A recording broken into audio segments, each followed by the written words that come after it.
Assalamualaikum, balik lagi di Fokus Podcast Kuliah Suni. Halo mahasiswa, takut gak lulus tepat waktu? Tenang, hari ini saya akan berikan strategi anti gagal untuk skripsi Anda. Assalamualaikum warahmatullahi wabarakatuh. Waalaikumsalam warahmatullahi wabarakatuh.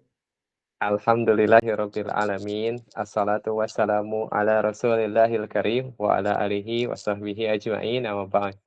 Alhamdulillah, hari ini kita ketemu dengan Kang siapa nih? Boleh perkenalan dulu. Perkenalkan, nama saya Aldin Akbar Ahmadullah, dipanggilnya Aldin. Ini biar nanti rekan-rekan yang nonton biar nggak spoiler ya. Kita kasih tahu dulu bahwasanya ini Mas Aldin Akbar. Beliau ini adalah pemegang nilai tertinggi untuk nilai penulisan skripsi di waktu sidang skripsinya. Ini Masya Allah nih, bisa dapat nilai 100 gitu, kalau dilihat dari nilainya ya, untuk penulisannya. Nih boleh dong cerita-cerita nih, gimana bisa sampai kayak gitu? Oh, oke. Ya, pertama-tama sih saya memang nggak ada ekspektasi apa-apa sih, Kang, sebenarnya. Mhm. Ya, karena memang tugas akhir ya dikerjakan aja bener-bener. Jadi, untuk hasil sih sebenarnya nggak ada apa istilahnya ya, harapan untuk dapat nilai bagaimana sih. Yang penting sudah usaha maksimal, hasilnya kalau sesuai sama usaha ya alhamdulillah. Kalau misalnya belum, sebenarnya kemarin ya yang penting tetap semangat aja. Baik, Mas Aldin, nih boleh cerita nggak? Kan kadang-kadang ya orang mikir skripsi nih, wah Mhm. udah stres duluan, belum juga ngerjain udah stres duluan. Nih Mas Aldin ngalamin nggak kayak gitu? Alhamdulillah sih kalau saya sih nggak ada sih, karena uh, kalau saya sendiri sih kan merasa tugas skripsi ini ya sama aja kayak tugas kita biasanya. Sebenarnya kuncinya adalah kalau misalnya kita kuliah dan kita selalu menganggap setiap tugas dari dosen untuk mata kuliah tertentu itu serius gitu. Jadi skripsi pun pasti bisa gitu. Jadi kurang lebih sama aja sebenarnya. Jadi yang penting ya itu tadi keseriusan untuk mengerjakannya walaupun pasti saya yakin semuanya pasti sibuk apalagi kalau kita ambil kelas yang karyawan ya pasti Iya. semua sambil bekerja. Ya itu Eh tadi. ya. Nggak. Ngomong-ngomong, Mas Aldin ini kerja apa nih? Biar orang-orang juga tahu. Sebenarnya malu sebenarnya saya ini dokter hewan, Kang. Oh, Masya Allah. Dokter Iya, berarti. iya saya Allahu dokter Akbar. hewan. Dokter hewan. Dulu berarti Iya. ngambil kedokterannya di mana? Saya alumni untuk kedokteran hewan di Universitas Erlangga, Oh, Surabaya. di Erlangga. Oh, Masya Allah. Berarti ini kuliah yang kedua ya? Kuliahnya sebenarnya kedokteran hewan itu ada S1, terus saya lanjut koas 2 kali Iya. itu. Oh, Ya, luar ini biasa. kampus yang kedua memang, iya. Kampus yang kedua ya. Nih ngomong-ngomong berkenaan dokter hewan, sibuk nggak sih Kang sebenarnya? Alhamdulillah. Boleh dong Dinikmati. sembari diceritain nih kegiatan selama jadi dokter, terus nanti bagi waktu antara kerjaan sama ngerjain skripsi. Gimana tuh kira-kira?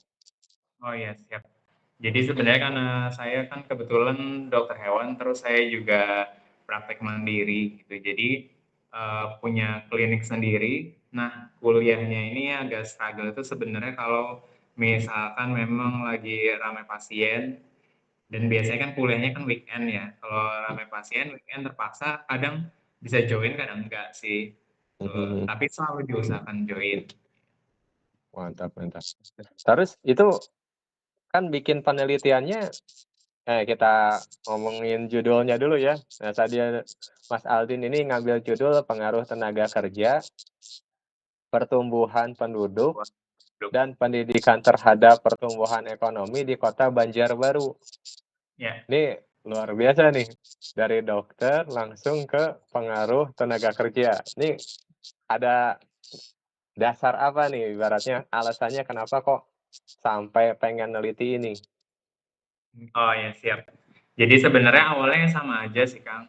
Untuk saya kan, karena ekonomi ini maksudnya bukan bidang utama gitu, jadi kan ini bidang kedua yang saya ambil akhirnya setelah saya di dokter hewan. Jadi ya Mhm, saya biasanya ya tipsnya ya nyari-nyari dulu, kira-kira karena saya merasa saya nggak bisa melakukan penelitian lapangan, jadi saya coba deh pakai teknik data sekunder. Jadi saya coba-coba baca-baca literatur, mhm. kira-kira apa sih yang bisa apa istilahnya ya, diambil celah penelitian-penelitian terdahulu. Ternyata cukup banyak penelitian yang sejenis gitu.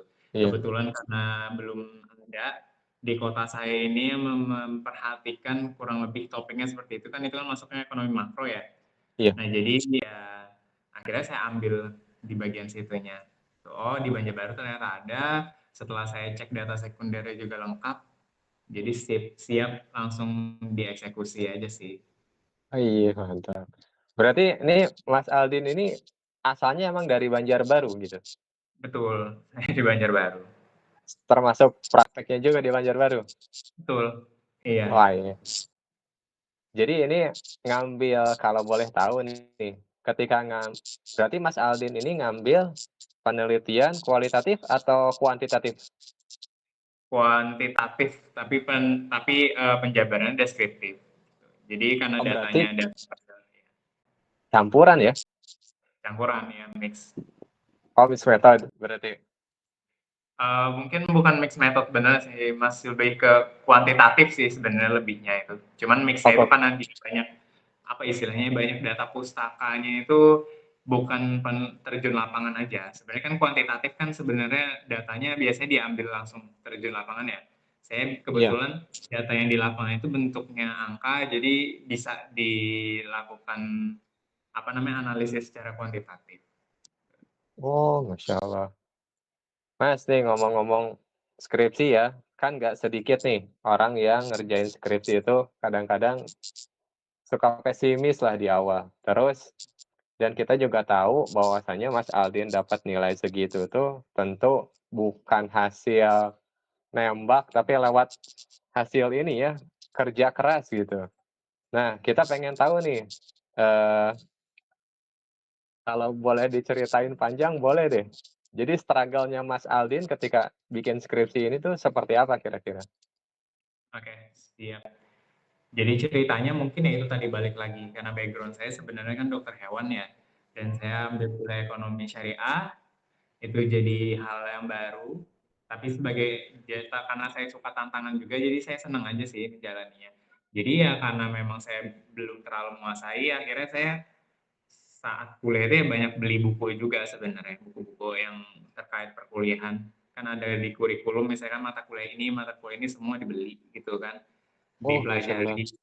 Iya, jadi saya belajar back to basic karena menurut saya belajar dari awal kembali ke basic lagi itu tuh penting sih supaya tahu ilmu ini nih arahnya kemana gitu, nggak hanya yang kita ambil sedikit-sedikit aja. Saya sukanya tuh orangnya suka yang lebih detail gitu. Jadi baca bukunya dulu.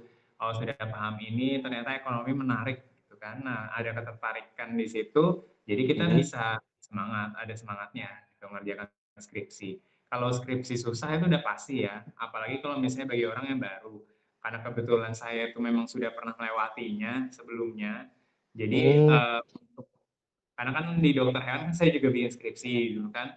Jadi iya, mungkin untuk walaupun beda lingkup, tapi mungkin saya udah sendiri untuk mengatasi itu, mungkin untuk bagi diri saya sendiri karena udah ada pengalaman.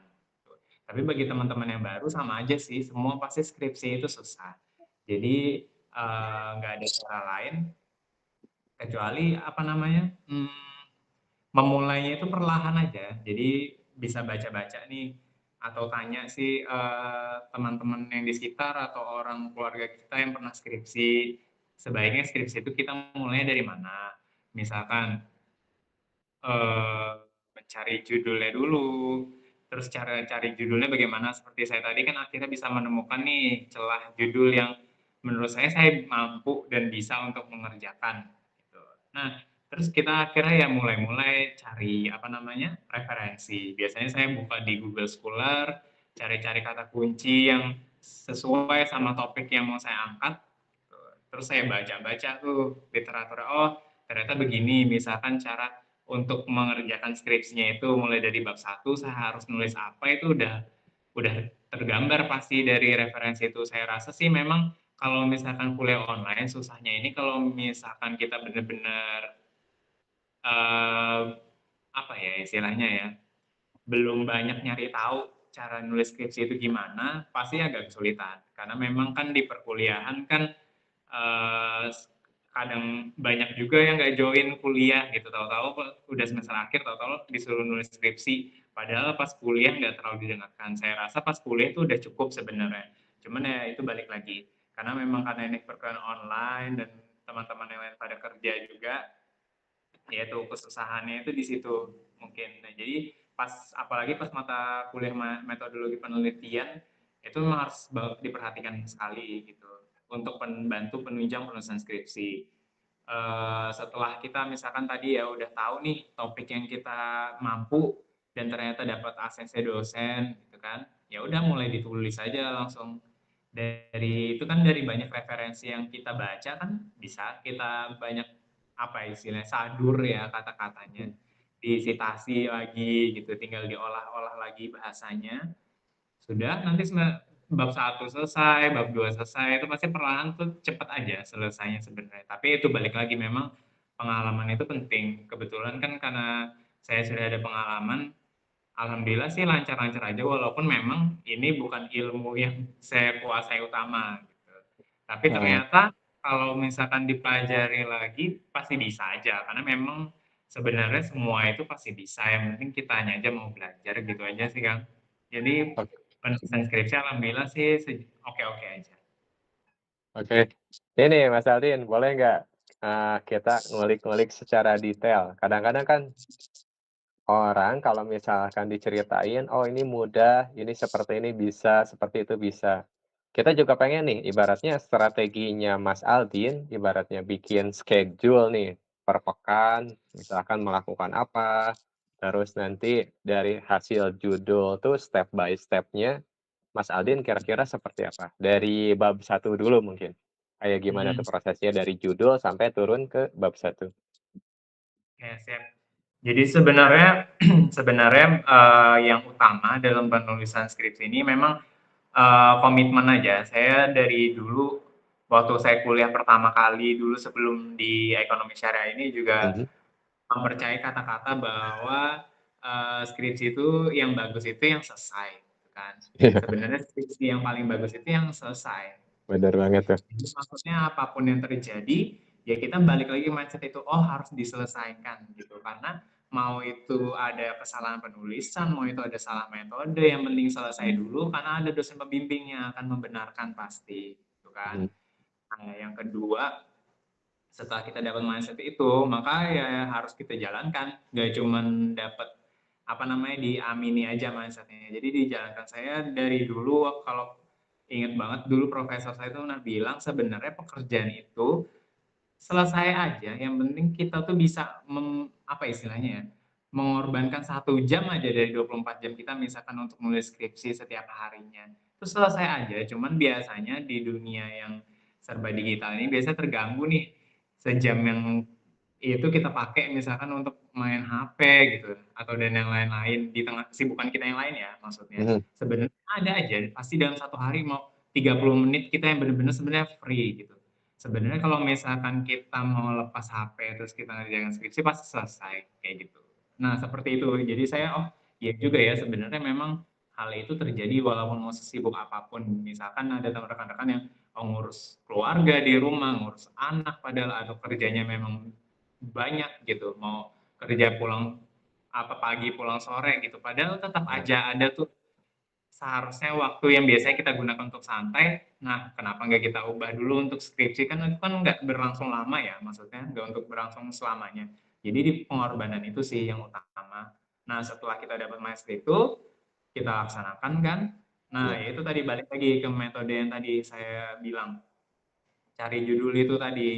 Jadi, jangan terlalu lama untuk eksekusi. Jadi, kalau misalkan udah nemu nih topik yang menarik atau enggak mungkin kalau misalnya bener-bener blank gitu, biasanya untuk, mahasiswa yang perkuliahan online kan saya juga menyadari ya, maksudnya kesusahannya ya kalau misalnya kan memang belum pernah ada pengalaman, terus belum pernah dengar cerita atau memang nggak punya saudara yang pernah kuliah misalkan, jadi orang pertama yang kuliah misalkan gitu ya. Nah, Hmm. kesulitannya memang nggak tahu skripsi itu apa, dan biasanya yang mendengar dari orang-orang bahwa skripsi itu susah gitu. Nah, itu udah Oh, itu tuh bener. mindset yang salah. Iya, Eh, mindset yang salah. Jadi ya itu mungkin kalau misalnya ini cari cepet-cepet deh, tanya mungkin kalau misalnya ada pembimbing ya berterus teranglah ke dosen pembimbing atau ke dosen yang ngajar metodologi penelitian yang kemarin, "Pak, saya nggak bisa ini." Saya yakin sih dosennya pasti mau, yang penting kita usaha. Minta dijelaskan dari awal banget. Nanti kalau misalnya kita udah dapet nih, apa namanya, alur yang sesuai ya diikuti tadi. Kalau dari saya sih itu tadi, cari judul, setelah kita dapat fix nih kira-kira kayak saya kan tadi udah dapet nih fix judul yang saya mau, ya langsung dicari-cari tadi literaturnya. Jadi memang, mau cari di Google biasa aja, mungkin dari skripsi-skripsi orang kan itu bisa jadi bahan acuan. Jadi harus sering-sering memang membaca, gitu. iya. Apalagi kalau misalkan kita nggak ngerti sama sekali ya dibaca. Karena kan di dunia serba digital ini ada kalimat yang kita nggak paham juga kita bisa tanya gitu kan, di Iya. Google gitu, pasti Heeh. ada jawabannya dan ya itu tadi balik lagi yang penting apa namanya, semakin rajin membaca gitu, semakin senang apa namanya, belajar ulang gitu, pasti bisa. Oke. Wah, masya Allah. Jadi boleh disimpulin ya, nih dengerin nih buat yang lagi bikin skripsi. Jadi solusi awal itu jangan overthinking, betul ya Mas Adin? Iya, betul. Jangan sampai kita tuh mikirin terlalu dalam, ini nanti susahnya gimana, nggak akan beres-beres nanti skripsinya. Apalagi nanti misalkan jurnal dan lain sebagainya. Terus itu tuh yang tadi kata Mas Aldin bilang, bahwasanya kita tuh perlu pembimbing. Nah, pembimbing di sini tuh nggak mesti dosen doang ya, tapi misalkan bisa Betul. teman yang misalkan udah pernah ngikutin skripsi kayak gimana. Ya didengerin lah, intinya mau mendengarkan gitu ya. Seperti apa skripsi itu disusun. Terus tadi juga Mas Aldin sempat nyinggung bahwasanya ketika kita lagi fokus di satu judul ini, ya jangan mencar-mencar kemana-mana gitu. Jadi Mhm. lurus saja gitu ya. Nih Mas Aldin ada ini, biasanya orang bikin skripsi ya, mulai dari milih judul aja itu udah berapa kali revisi gitu. Aduh ini judul salah kayaknya terlalu susah gitu. Terus ada juga yang mikir ini kok judulnya terlalu pendek, nanti terlalu melebar. Nah, kalau Mas Aldin sendiri itu milih judul berapa kali revisi itu, Mas? Oh, alhamdulillah sih saya langsung keterima sih kalau judul sebenarnya. Ini, ya betul. Jadi memang milih judul tuh jadi tantangan tersendiri sebenarnya. Jadi begini, paling enak itu tips dari saya sih memang karena misalnya kita udah ada di dunia digital ya. Jadi saya yakin banyak sekali sih sebenarnya skripsi-skripsi dari universitas lain yang bisa kita lihat modelnya gimana sih gitu. Nah, Mhm. itu di situ tuh bisa jadi kita cari celahnya. Oh, ternyata contohnya kayak skripsi saya bacanya tuh ada skripsi mahasiswa UIN, tuh. Nah, dia melakukan penelitian yang kurang lebih sama, tapi di daerah misalkan di daerah, sebuah kabupaten di Jawa Barat misalkan gitu ya. Mhm. Nah, kan di Jawa Barat ya Jawa Barat gitu kan maksudnya. Saya Iya. sendiri kan tinggalnya di Banjarbaru. Oh, bisa saya apa namanya istilahnya, mengutip, eee, teknik penulisannya, terus tinggal berarti kan, dari hasil itu ada kelemahannya yaitu di daerah lain belum diperiksa gitu, maksudnya seperti itu. Jadi akhirnya ya saya memutuskan, oh ternyata di Banjarbaru belum pernah nih, akhirnya saya melakukan di Banjarbaru begitu. Jadi banyak juga sebenarnya kan banyak aja nih kayak, apa ya istilahnya ya, analisis kalau kita ekonomi syariah mungkin analisis-analisis apa ya, tentang cara jual beli misalkan di sebuah toko, misalkan kayak gitu ya, itu kan dianalisis tuh secara Islamnya, hukum Islamnya.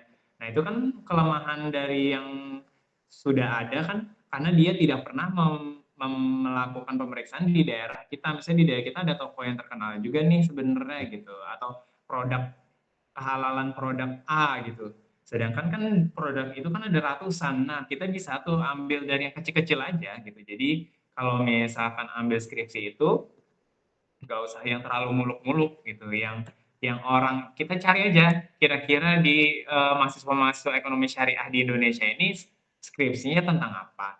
Kalau misalkan kita merasa, oh ternyata kita bisa sih ngubah produknya gitu. Nah itu kan sudah sebuah pembaruan gitu. Itu sebuah tips aja sih dari saya kalau untuk memilih judul gitu. Memang kalau misalnya belum pernah skripsi, dari pilihan banyak yang judul kepengen semua diambil gitu nggak bisa. Jadi uh, pilih salah satu aja. Kira-kira yang kita enak ngerjainnya gimana? Gitu. Nah itu ambil satu, udah berpegang teguh di situ.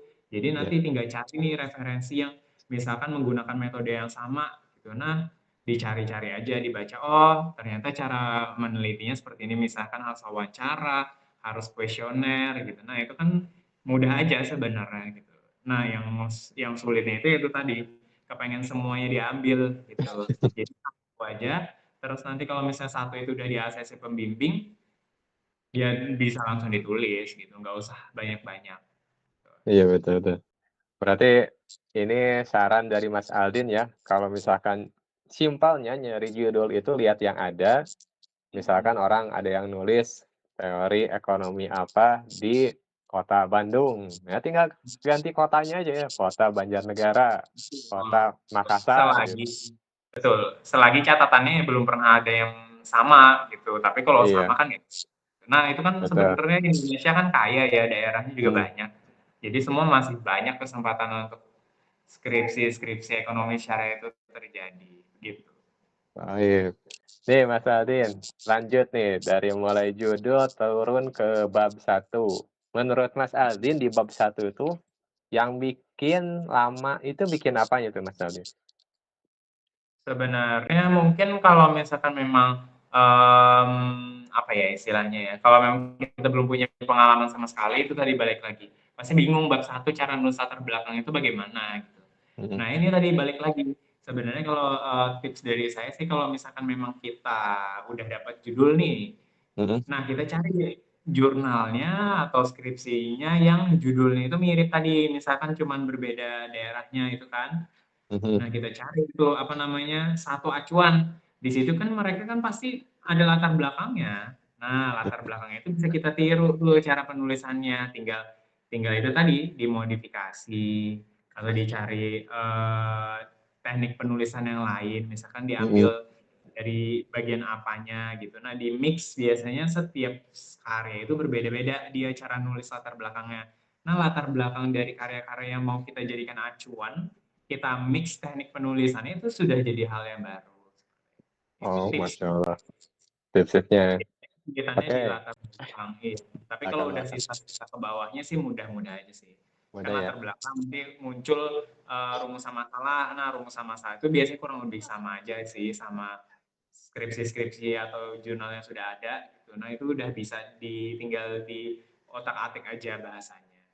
Oke. Mas Aldin bikin bab satu berapa lama sih dulu? Alhamdulillahnya sih karena saya memang sudah apa ya istilahnya ya, menerapkan teknik yang sudah saya pahami gitu. Jadi Mhm. memang sebentar aja sebenarnya untuk kalau dihitung hari, mungkin kalau bab satu sih satu hari selesai. Kalau Satu cuma hari bab selesai? satu. Ya. Iya iya. Ya itu tadi sebelum penulisan itu tadi udah tahu judulnya, udah tahu judul fix, langsung tuh download-download atau cari-cari karya yang sejenis istilahnya, Mhm. yang kurang lebih sama. Nah, langsung kita baca dulu. Jadi sebelum menulis kita udah dapet nih, oh kita mau nulisnya nanti akhirnya seperti ini. Ya udah, tinggal ditulis. Jadi kan sebentar aja selesai. Oh, Masya Allah. Nah, terus masuk ke bab 2 nih, berkenaan dengan, apa, Tinjauan pustaka bisa atau tinjauan analisis. pustakanya. Iya, betul. Nah, itu Mas Aldin cara untuk ngumpulin di bab 2 kan kadang-kadang bab 2 itu riskan sama plagiarisme ya. Hmm, Nah, itu biar betul. biar ibaratnya kita tuh pengen ngutip, terus pengen masukin kan kalau bab 2 tuh sebanyak mungkin katanya. masukin aja. Nah, menurut Mas Aldin, untuk tips di bab 2 nih, biar ibaratnya itu nggak kebanyakan juga, tapi on point gitu, yang kita pengen tuh masuk semua di situ. Kira-kira gimana tuh Mas Aldin? Nah, ya, siap. Jadi sebenarnya di bab 2 itu, tinjauan pustaka ini adalah tinjauan dari variabel-variabel skripsi kita sendiri. Jadi kita udah harus tahu nih, oh dari judul ini, maka variabel-variabel yang kita teliti itu apa aja. Dan itu kan yang dimasukkan ke tinjauan pustaka. Nah, kita juga bisa beracuan sama misalkan skripsi-skripsi acuan yang mau yang sebelumnya udah ada, gitu, yang udah pernah lulus atau publish dengan skripsi itu. Nah, kita bisa cari-cari di situ. Jadi memang kalau tinjauan pustaka itu harus on point, maksudnya adalah jangan sampai yang kita bahas di tinjauan pustaka itu melenceng dari apa yang kita mau tuju. Kadang kan karena tinjauan pustaka ini memang sebenarnya bebas kita nulis bagaimana, tapi kalau misalnya terlalu luas, akhirnya itu tidak terpakai sebenarnya. Sebenarnya kan tinjauan pustaka ini maksudnya adalah untuk membantu mendefinisikan, istilahnya menjabarkan variabel kita itu mau dibawa ke arah yang mana. Seperti saya misalkan, kemarin ada tenaga kerja, jumlah tenaga kerja, pertumbuhan penduduk, sama tingkat pendidikan, ke pertumbuhan ekonomi. Kan kalau kita bicara tentang tenaga kerja aja terlalu luas ya. Tenaga Iya. kerja itu bisa dibawa kemana aja. Tapi kan tenaga kerja ini maunya saya hubungkan ke pertumbuhan ekonomi. Jadi akhirnya itu jadi pembatasan. Gitu. Jadi kita harus ngerti juga udah variabel, maksudnya variabel dari skripsi kita ini kan variabelnya ada tuh. Nah, jadi kita udah harus tahu oh di situ batasannya. Karena namanya karya itu sebenarnya bisa tidak terbatas. Tapi kalau kita nggak membatasi, nggak bakal selesai tulisannya. Iya, Gitu. jadinya Itu overthinking terlalu tadi luas. ya? Iya.